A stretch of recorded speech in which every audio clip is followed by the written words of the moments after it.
할렐루야, 살아계신 하나님께서 이 시간도 우리와 함께 하심을 믿습니다. 오늘은 로마서 강의 18번째 시간입니다. 썸 타지 않으시는 하나님이란 제목으로 하나님 말씀 증거하도록 하겠습니다. 여러분들, 남자와 여자가 사랑에 빠지면 남자들이 입으로 많이 하는 게 뭘까요? 뭐 이상한 생각 마시고요. 무슨 키스 이런 거 말고요. 남자들이 사랑에 빠지면 막 입으로 많이 하는 거 있지 않습니까? 뭐죠? 약속이죠. 사랑하는 사람이 생기면 자꾸 약속하지 않습니까? 무슨 약속할까요? 평생 지켜주겠다. 그러고 평생 손에 물 안 묻히게 해주겠다. 그러고 또 공주처럼 대하겠다. 막 별의별 약속을 다 하죠. 그런데 현실은 어떻습니까? 평생 지켜준다고요? 부인이 거꾸로 남편 지키고 있는 분도 있더라고요. 또 평생 손에 물 한 방울 안 묻히게 해주겠다고 하면서 고무장갑을 사주는 사람도 있고요. 공주처럼 모신다고요. 공주가 아니고 시녀처럼 막 부려먹죠. 예. 여러분, 그렇지만은 결혼 전에 사랑에 빠진 그 순간에는 하여튼 뭐든 주고 싶으니까 약속을 막 남발하는 거죠. 그 순간에는 진심이었을 겁니다. 적어도 약속을 하는 그 순간에는 분명히 책임감이 있어서 한 약속이겠죠. 이게 적어도 30년, 40년 전까지만 해도 남녀 간에 연애하면은 사랑, 약속, 책임, 이걸 한 묶음으로 당연하게 생각했었습니다. 그런데요, 요즘에 제가 자주 이상한 말을 듣습니다. 제가 20대였을 때는 안 쓰던 말인데 요즘 젊은이들이 많이 쓰는 말이 있습니다. 여러분, 썸 탄다는 게 뭔지 아십니까? 썸을 탄다고 그래서 썸이 무슨 썰매인 줄 알았습니다. 썰매 타는 게 아니고 뭐죠? 이 자리에 지금 60 넘으신 분들 저처럼 잘 모르시죠? 여기 젊은 세대들 썸 탄다는 게 뭡니까? 저는 호기심이 많으니까 조사해 봤습니다. 이 썸 타는 것의 특징을 보니까요. 쉽게 말씀드리면 요즘 젊은 사람들이 사귀자고 해놓고서 약속을 안 하는 겁니다. 그냥 남녀지간에 만나긴 만나는데 약속을 안 합니다. 약속을 안 하니까 책임질 것도 없겠죠. 그러니까 책임지지 않을 정도로만 관계를 맺는 겁니다. 요즘 드라마 같은 데 보면은 여자가 남자에게 묻더라고요. 오빠, 우리는 무슨 관계야? 썸 타고 있는 중이잖아. 제가 그런 걸 보면서요. 저거 아무 관계도 아니구나. 그런 생각이 들었습니다. 그렇죠? 아무 관계 아니죠. 그게 무슨 관계입니까? 장난치고 있는 거죠. 책임지는 게 없죠. 특히 남자들 중에 썸 탄다는 남자들 보면은 좀 자극적인 말이지만 이 바람둥이가 남자 같지 않습니까?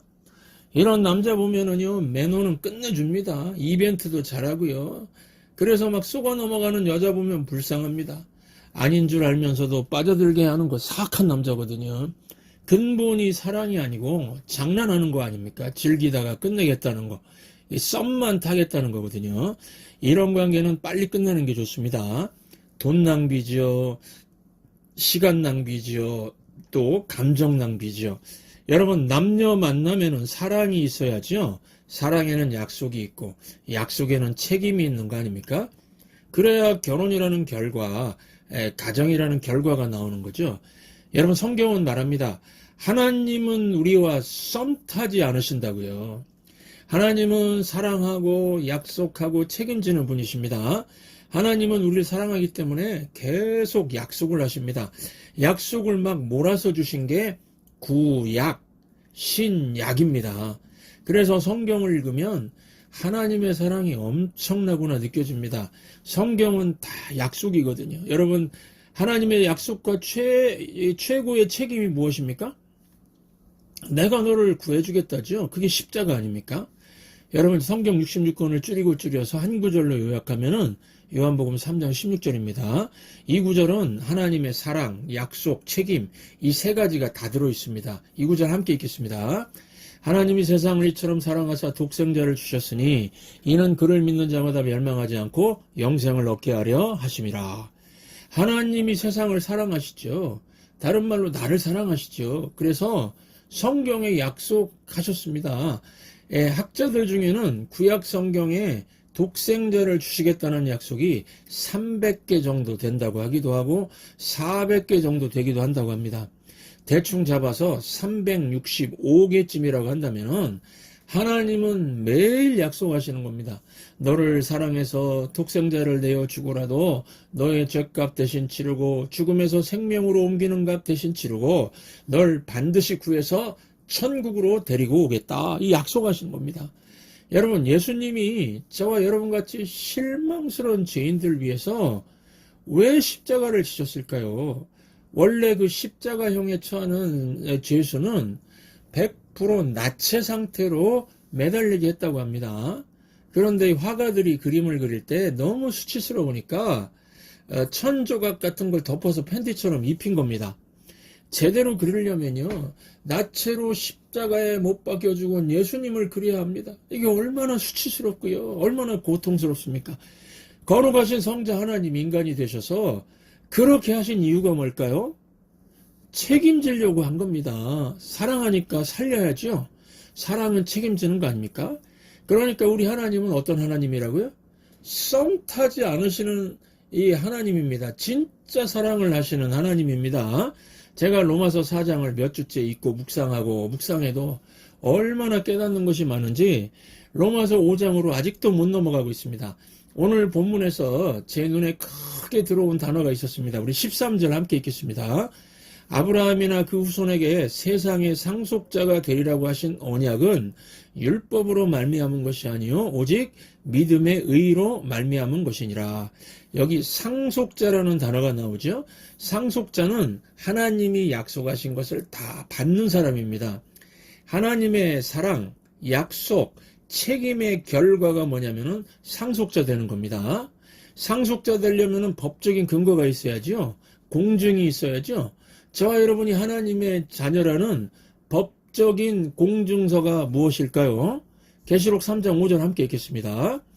이기는 자는 이와 같이 흰옷을 입을 것이요 내가 그 이름을 생명책에서 결코 지우지 아니하고 그 이름을 내 아버지 앞과 그의 천사들 앞에서 시인하리라.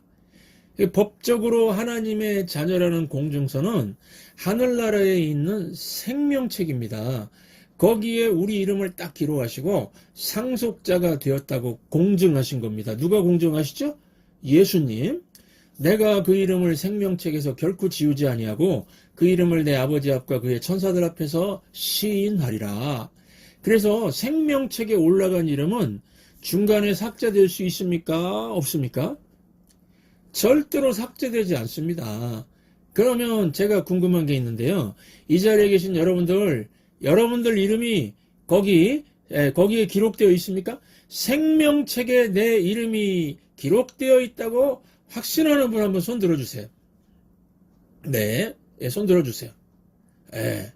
감사합니다. 내리시고 여러분들에 대해서 제가 여러분들 이름이 100% 있다 없다 제가 말할 수는 없습니다. 그래도 제 자신에 대해서 말할 수 있습니다. 여러분, 제 이름은 확실히 생명책에 기록되어 있습니다. 이거를 구원의 확신이라고 하는데요. 제 안에 계시는 내주하시는 성령님이 주시는 강한 확신입니다. 여러분, 저는 그래서 그런지 나이 먹는 게 정말 즐겁습니다. 늙는 게 좋다는 게 아니고요. 하늘나라 상속자들 날이 점점 가까운다는 게 생각만 해도 너무너무 기쁩니다. 그래서요, 이 세상에 좋은 것들, 부귀영화 전혀 부럽지가 않습니다. 이거 잠시 있다가 사라질 거죠. 찬송가 가사처럼 분토가 같이 여겨버립니다.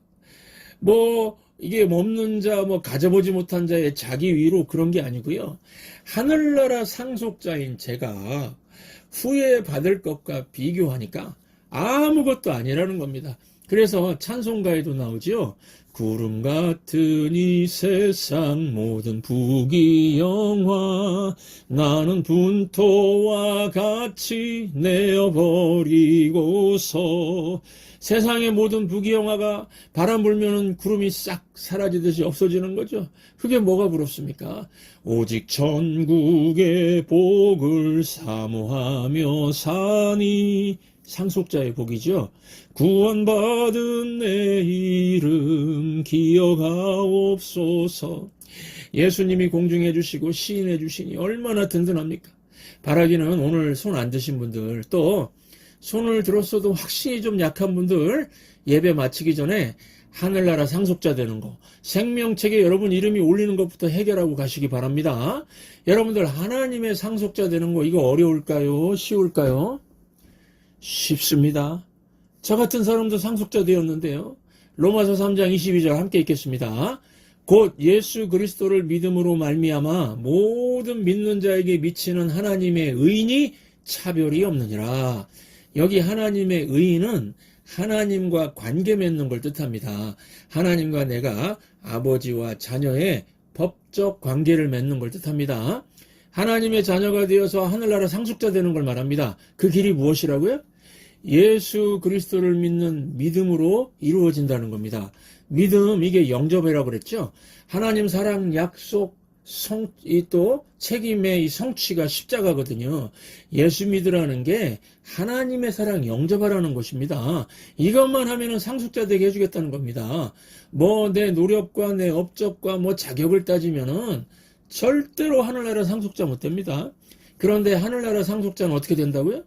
오늘 말씀 로마서 4장 13절도 같은 얘기죠. 율법이 아니라 오직 믿음으로 받는다는 겁니다. 여러분, 율법은 상벌 개념이거든요. 내가 1등해야 받는 겁니다.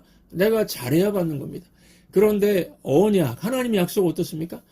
하나님이 사랑하니까 준다는 겁니다. 사랑하기 때문에 아무리 형편없어도 상속자를 삼아 주신다는 겁니다.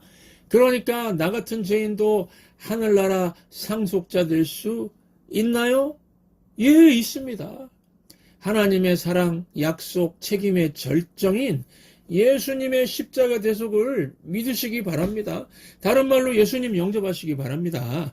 예수님 영접한다는 게 하나님 사랑을 영접하는 겁니다. 아까 손 안 드신 분들도 하나님 사랑 영접만 하면 됩니다. 그러면은 이게 약속이거든요.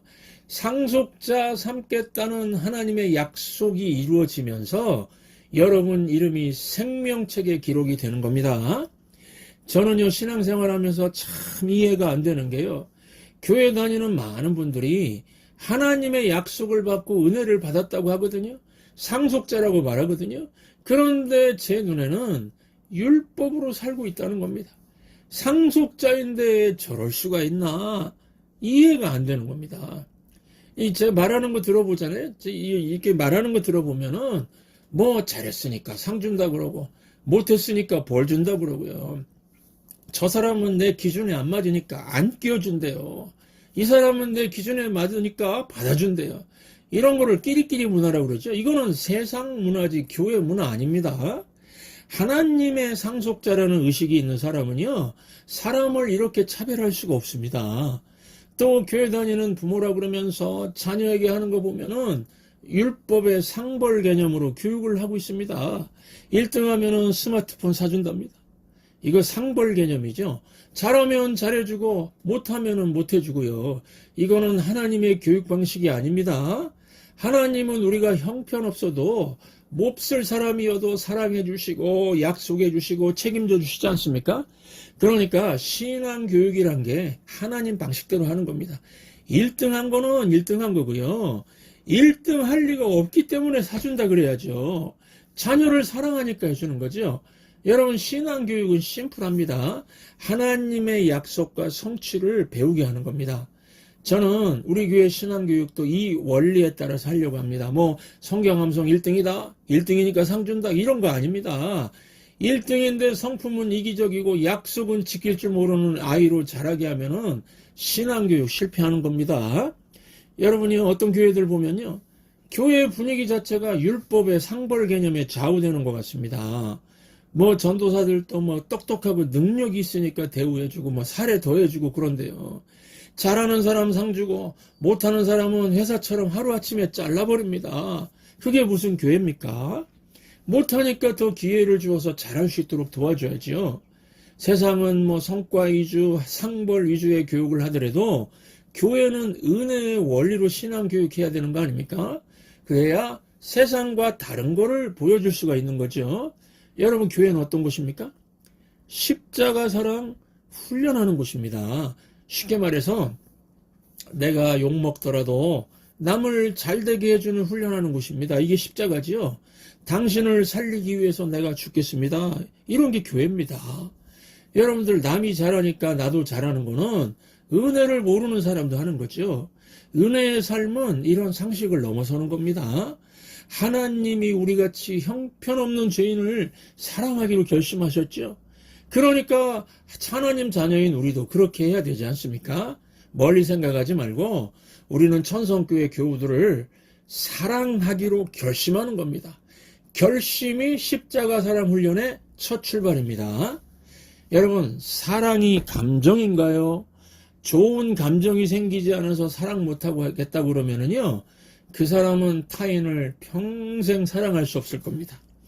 타인은 지옥이다. 예, 저희 그러면서 살 겁니다. 교회는요, 하늘나라 상속자 된 기쁨을 막 발산하면서 십자가 사랑 훈련하는 곳입니다. 당신이 내게 등을 돌려도 나는 당신을 버리지 않겠습니다. 절대 내가 먼저 등 돌리지 않겠습니다. 이거 훈련하는 곳입니다. 왜 그렇습니까? 우리가 다 똑같은 하나님 자녀이고 하늘나라 상속자니까요. 가족인데 어떻게 버립니까?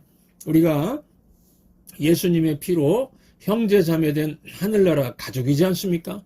지금 많은 분들이요, 이민교회의 한계를 느끼고 있다고 생각합니다.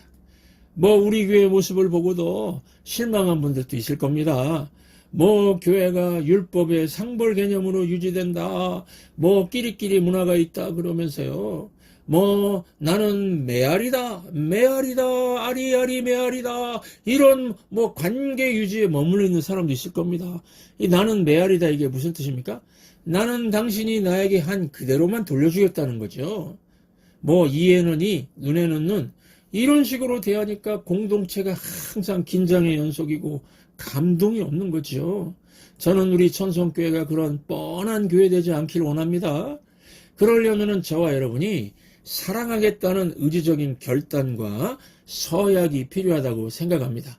하나님도 성경에 얼마나 사랑한다, 약속한다 그러셨습니까? 반복하고 반복해서 우리를 사랑한다, 약속한다 그러시죠? 우리도 매주일 와서 약속하고 다짐하고 실천하는 거죠. 이게 처음에는 어색하고 쉽지 않지만요, 해보면은요 되게 감동입니다. 그런 의미에서 우리 한번 서약해 볼까요? 예, 제가 십자가 사랑 실천 서약을 만들었습니다. 우리 함께 십자가 사랑 실천 서약을 읽겠습니다. 예, 하나, 내가 좀 더 손해보겠습니다. 둘, 내가 좀 더 희생하겠습니다. 셋, 내가 좀 더 싫은 소리 듣겠습니다. 넷, 당신은 잘 될 겁니다. 제가 돕겠습니다. 다섯, 죽고 사는 문제 아니면 제가 양보하겠습니다. 여섯, 나는 절대로 당신과 썸 타지 않겠습니다. 일곱, 죽음이 우리를 갈라놓을 때까지 당신은 소중한 나의 영적인 가족입니다. 예, 이 우리 서약이죠. 약속하고 우리가 실천하고 이렇게 해야 되겠습니다. 최근에 이 손흥민 선수 있죠? 미국 축구 팬들한테도 욕을 먹고 월드컵 시작하고서 한국 팬들한테도 욕을 먹고 있습니다. 왜 그렇죠? 골을 못 넣는다고요. 다 성과 위주죠. 그런데 저는 다른 걸 봤습니다. 이 손흥민 아버지가 믿음이 좋거든요.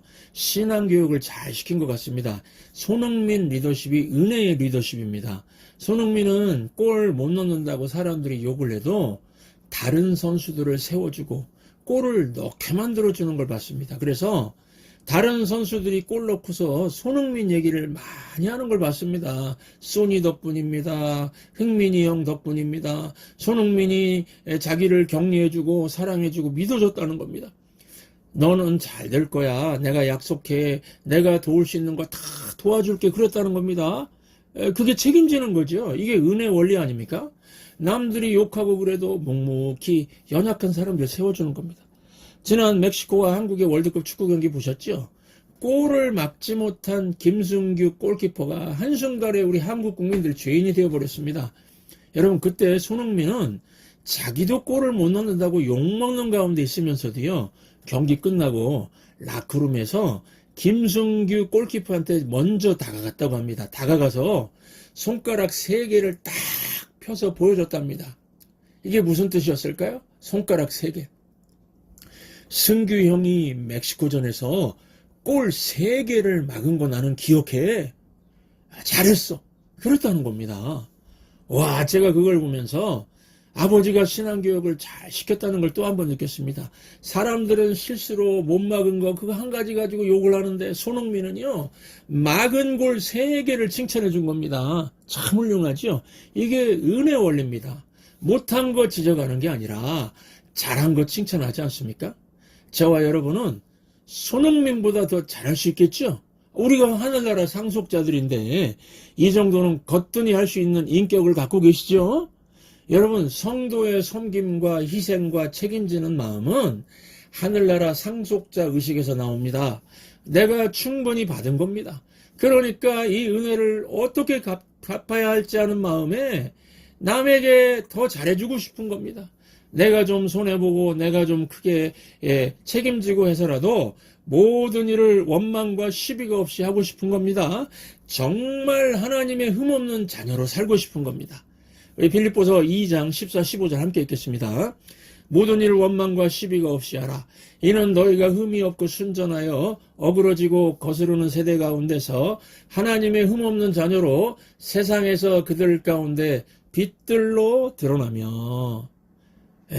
여러분들, 우리 교회는 뻔한 교회가 아니라 은혜가 넘치는 교회, 나보다 남을 높이는 교회, 하늘나라 상속자들이 모인 영적인 가족이 되기를 축원합니다. 기도하겠습니다. 우리 같은 죄인들을 뜨겁게 사랑하시고 절대 버리지 않겠다 매일같이 약속하시고 생명까지 내놓으시며 우리 영혼을 사망에서 생명으로 심판에서 구원으로 옮겨주시면서 책임을 지신 하나님 아버지여, 은혜와 사랑을 감사드립니다. 우리를 하늘나라 상속자 삼아주셔서 감사합니다. 하늘나라 상속자 된 우리도 하나님처럼 사랑하고 약속하고 책임지는 삶을 살게 해 주시옵소서. 오늘 함께 한 십자가 사랑 서약을 평생 실천하면서 살도록 도와주시옵소서. 예수님의 이름으로 기도하옵나이다. 아멘. 같은 이 세상 모든 부귀 영화 나는 분토와 같이 내어버리고서 오직 전국의 복을 사모하며 사니 구원받은 내일을 기억하옵소서. 주가 너의 이름 보좌 앞에 놓인 어린 양 생명책에